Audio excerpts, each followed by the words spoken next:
So hello guys, তো আজকে আমি একটা জিনিস অর্ডার দিয়েছিলাম, আমার বাবার বাড়িতে এসে গিয়েছিল। আমিও সেই ভিডিওটা করেছিলাম, কিন্তু বোধহয় পোস্ট করা হয়নি, আমার ঠিকঠাক মনে নেই।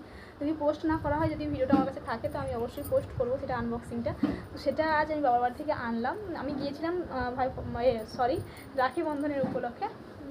তো চলো, আমার বোন এক্ষুনি আমাকে ছাড়তে এসেছে। এই দেখো, সাইকেলে আমরা চলেই এসেছি, আমার বাড়িতে চলে এসেছি। বাড়িতে এসে চেঞ্জ করে নিয়েছি। আর এটা দিয়ে একটা কাজ করবো, এটা এখন নোংরা হয়ে আছে। এই দেখো, আমি এইটাই হচ্ছে অর্ডার দিয়েছিলাম, আমার ছেলের জামা কাপড় প্লাস ওষুধপত্র রাখবো বলে। কেমন হয়েছে তোমরা জানিও। এখন আমার বোন এটা সেট করছে।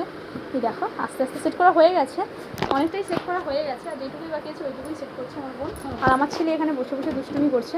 পাপা দাঁড়াও, এই দেখো কেমন। মানে আমি তো খুব কম রেঞ্জে দিয়েছিলাম, কিন্তু বাট এই জিনিসটা খুব আমার মানে আমাদের পার্সোনালি খুব ভালো লেগেছে। আর খুব ভালো এসছে, এগুলোও দেখতেই পাচ্ছ, দেখেছো, খুব ভালো এসছে। এই দেখো, এইভাবে।